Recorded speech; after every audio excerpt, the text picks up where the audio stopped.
Hello everyone, आज हम बात करने वाले हैं कुछ common queries related to endometriosis condition. So let's begin.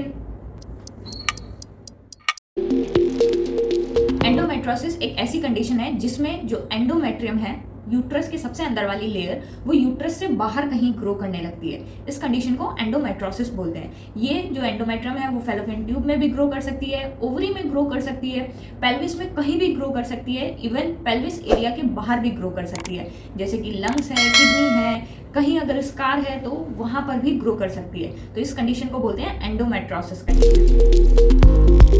ये जो एंडोमेट्रोसिस कंडीशन है वो रिप्रोडक्टिव एज ग्रुप में ज्यादा देखने को मिलती है। सो 25 से 35 इयर्स के बीच की जो लेडीज रहती हैं उनमें ये कंडीशन ज्यादा देखने को मिलती है। Yes, it can be genetics.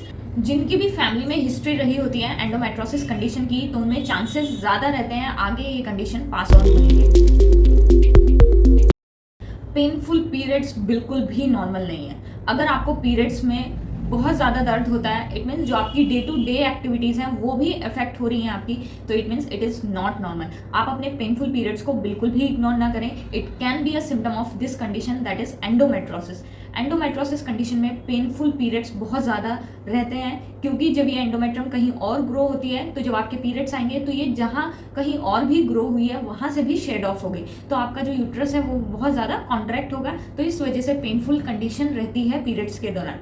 तो अपने पेनफुल पीरियड्स को बिल्कुल भी ना इग्नोर करें। Yes, endometriosis cause infertility.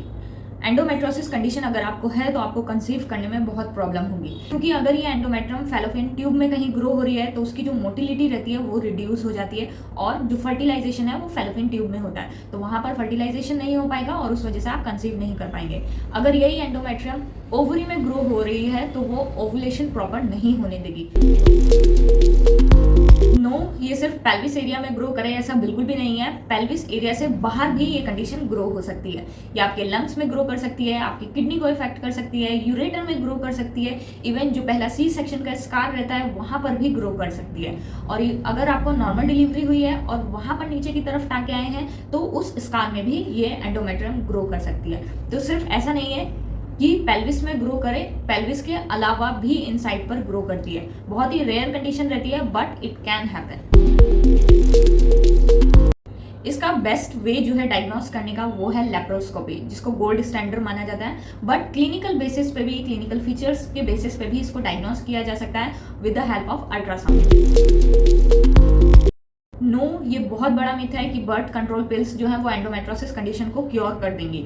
ऐसा बिल्कुल भी नहीं है। वो आपकी सिम्टम्स को सबसाइड कर सकती हैं, but endometriosis condition birth control पिल से नहीं क्योर होती है। सिर्फ सर्जरी से ही एंडोमेट्रोसिस को क्योर किया जाए ऐसा बिल्कुल भी नहीं है। इवन अगर आप सर्जरी करा भी लेते हैं तो भी ये कंडीशन दोबारा होने के बहुत चांसेस रहते हैं। यस, आयुर्वेदिक ट्रीटमेंट इस कंडीशन को कंप्लीटली क्योर कर सकता है। आयुर्वेद में बहुत सारी मेडिसिन हैं जो कि इस कंडीशन को ट्रीट करने में हेल्प करती हैं।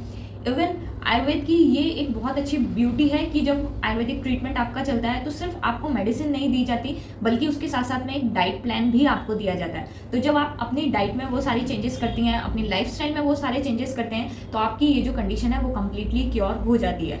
With the help of Ayurvedic treatment endometriosis condition cure होने के साथ साथ में आप नेचुरली कंसीव भी कर सकती हैं।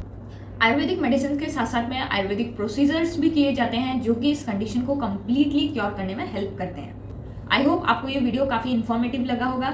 अगर आपके और भी कोई डाउट्स हैं तो नीचे आप कमेंट बॉक्स में लिखकर पूछ सकते हैं। मिलते हैं नेक्स्ट वीडियो में, तब तक के लिए बाय बाय, टेक केयर, अपनी हेल्थ का ध्यान रखें और अपने आसपास वालों की।